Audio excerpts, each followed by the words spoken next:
जय हिंद बच्चों, मैथ के कंसेप्ट में आग लगाने वाला मैं आपका अपना एनएटी संदीप सर। आज जो है एक क्वेश्चन है, कहाँ का है? Differential equation. डिफरेंशियल इक्वेशन में देखना किस टॉपिक से है। ये तुम्हारा वेरिएबल सेपरेबल है या होमोजीनियस है या लीनियर है, इसको थोड़ा समझना।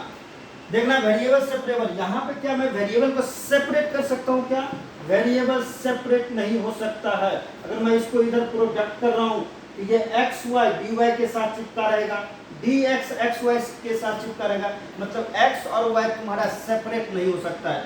सेपरेट नहीं हो सकता, इसका मतलब वेरिएबल सेपरेबल मेथड अप्लाई नहीं कर सकते हैं। इसको रिड्यूस भी करना क्या है, मुश्किल है। अच्छा, होमोजीनियस के बारे में थोड़ा सोचना।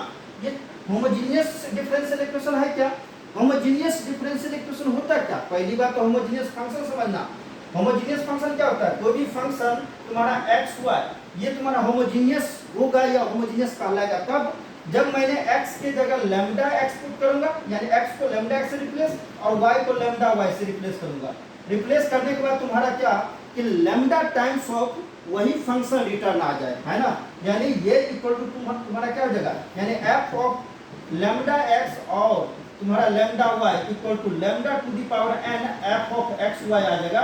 तब तुम्हारा ये जो फंक्शन है इसको क्या बोलेंगे? होमोजीनियस फंक्शन बोलेंगे। क्लियर है? फर्स्ट डेफिनेशन तुम्हारा होमोजीनियस फंक्शन का क्या है? ये है कि तुम कोई भी फंक्शन होमोजीनियस है कि नहीं है, इसको अगर पकड़ना है तो x को लैम्डा x से रिप्लेस करो, y को लैम्डा y से रिप्लेस करो, देन उसको सॉल्व करो। उसमें देखो कि तुम्हारा लैम्डा टाइम्स ऑफ वही फंक्शन रिटर्न आ रहा है कि नहीं। अगर आ जाएगा मतलब क्या हो गया कि तुम्हारा होमोजीनियस फंक्शन होगा, अदरवाइज होमोजीनियस फंक्शन नहीं होगा।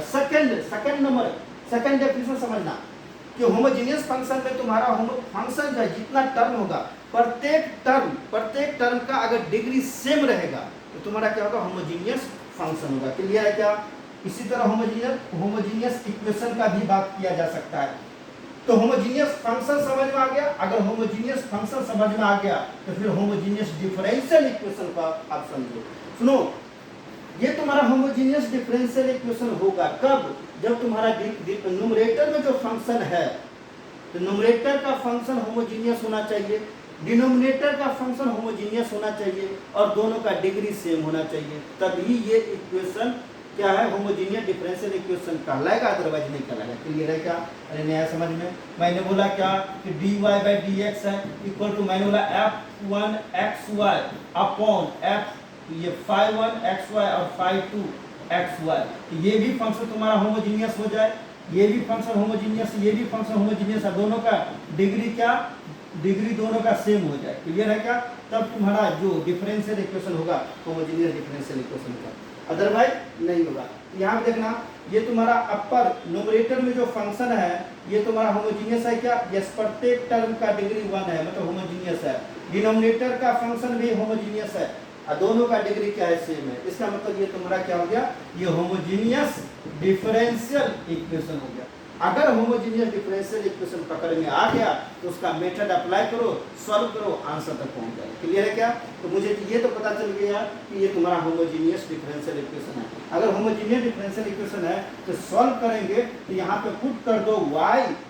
होमोजीनियस डिफरेंशियल इक्वेशन में y by x equal to भी पुट किया जाता है। तो यहाँ से तुम्हारा y इक्वल टू क्या हो जाएगा? vx। y equal to vx। इसको डिफरेंशिएट करेंगे किसके रिस्पेक्ट में? x के रिस्पेक्ट में। तो ये तुम्हारा क्या हो जाएगा? dy by D X equal to ये तुम्हारा क्या हो जाएगा? v plus X dv by D X. Clear है क्या? अब यहाँ पे पुट करेंगे, सॉल्व करेंगे, आंसर तक पहुंच जाएगा। देखना समझना, dy बाई डी एक्स का वैल्यू तुम्हारा क्या आ गया? v plus X dv by D x, है ना। अब इसको यहाँ पे ये तुम्हारा v है, यहाँ पुट करो। अगर इसको यहाँ पे पुट करेंगे तो तुम्हारा dy बाई डी एक्स का वैल्यू क्या है? v plus X dv by D X equal to x plus y के जगह क्या पुट करेंगे? vx। ये तुम्हारा vx अपॉन ये x माइनस y की जगह क्या? vx। फंडा क्लियर है क्या? तो यहाँ से तुम्हारा v plus X dv by D X equal to x common ले लो तो 1 प्लस v अपॉन में क्या हो जाएगा? x कॉमन लिया तो 1 माइनस v। x से x चला गया, जब x से x चला गया, अब इसको सॉल्व करो। इसको सॉल्व करेंगे तो क्या हो जाएगा? x dv by D X equal to ये 1 plus v upon 1 minus v। ये समझाने ये भी कहा इधर से v जो है इसको लेकर उधर चला गया, ये तुम्हारा आ गया X D V by D X equal to, इसको सॉल्व करो तो 1 प्लस भी, और ये क्या हो जाएगा, अरे ये क्या हो जाएगा, यहाँ क्या हो जाएगा, ये माइनस भी, अरे एलसीएम दिया तो माइनस भी, और क्या हो जाएगा प्लस भी स्क्वायर, अपॉन में क्या हो जाएगा 1 माइनस भी, कुछ कट रहा है, यस माइनस भी और प्लस भी कट रहा है, यहाँ से X D V by D X equal to आ गया 1 plus V square upon 1 minus भी।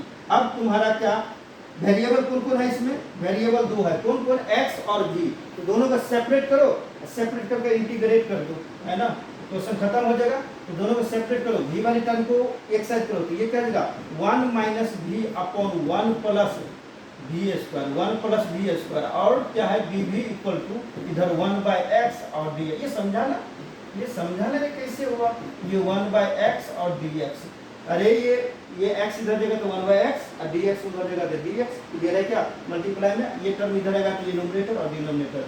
अब वेरिएबल सेपरेट हो गया, इंटीग्रेट मार दो, ये तुम्हारा क्या हो जाएगा इंटीग्रेट, इंटीग्रेट करेंगे तो integration 1 minus V upon 1 plus V square D V equal to integration 1 by X D X, clear है क्या, तो यहाँ क्लियर। अब इंटीग्रेशन आ गया, मैंने बोला था डिफरेंशियल इक्वेशन में तुम्हारा क्या डिफरेंशिएशन इंटीग्रेशन क्या होना चाहिए, स्ट्रॉन्ग होना चाहिए। अब इंटीग्रेट करो यहाँ पे, तो इंटीग्रेशन सेपरेट कर दो तो 1 बाई क्या आ जाएगा 1 प्लस डी स्क्वायर, क्लियर है क्या, अब माइनस माइनस इधर क्या आ जाएगा, ये तुम्हारा क्या हो गया D V minus integration v upon 1 plus V square और D V equal to 1 by X का इंटीग्रेशन क्या हो जाएगा यहाँ ln x, अब प्लस में क्या होगा c।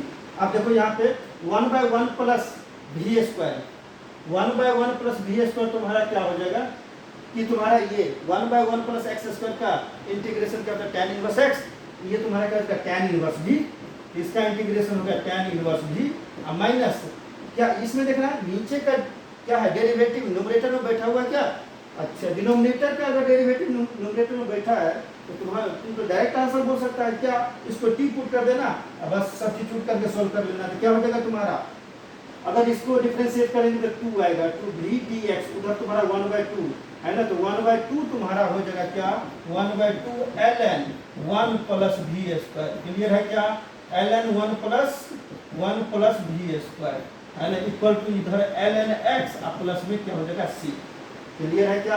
अब तुम क्या v का वैल्यू रख दो, खेल खत्म, है ना, यहाँ से तुम्हारा हो गया tan इनवर्स v क्या है y बाई x, अरे y equal to V X put किए थे तो v equal to Y by X, जहाँ v है वहाँ पे क्या पुट करेंगे y बाई एक्स प्लस ये 1 बाई 2, यहाँ पे ln 1 प्लस v तुम्हारा क्या है y बाई एक्स का क्या होल स्क्वायर है ना, इक्वल टू इधर तुम्हारा ln x प्लस c, तो तुम्हारा क्या हो गया tan inverse y by X plus 1 by 2 ln यहाँ तुम्हारा x square plus y square upon x square है ना, equal to ln x plus c, यही तुम्हारा क्या है सॉल्यूशन उस डिफरेंशियल इक्वेशन का, क्लियर है। तो ये क्या हो गया, ये मेरा आंसर, ये समझ में आया ना, है ना, तो फंडा क्लियर है, ये तुम्हारा आंसर है ना। तो ये तुम्हारा क्वेश्चन है, बाकी तुम्हारे पास क्या कंसेप्ट होना चाहिए कि होमोजीनियस डिफरेंशियल इक्वेशन समझने से पहले कि होमोजीनियस फंक्शन क्या होता है, होमोजीनियस फंक्शन पकड़ में आएगा तभी तुम होमोजीनियस डिफरेंशियल इक्वेशन समझ पाएगा। अगर होमोजीनियस डिफरेंशियल इक्वेशन पकड़ में आ गया तो मेथड अप्लाई करके सॉल्व कर देगा, होमोजीनियस डिफरेंशियल इक्वेशन ही पकड़ में नहीं आया तो मेथड कैसे लगाएगा होमोजीनियस का, क्लियर है ना। तुम्हारा फंडा अगर क्लियर है तो क्वेश्चन यूं ही उड़ जाएगा, क्लियर है। तो इसको यही स्टॉप करते हैं। जय हिंद, जय भारत।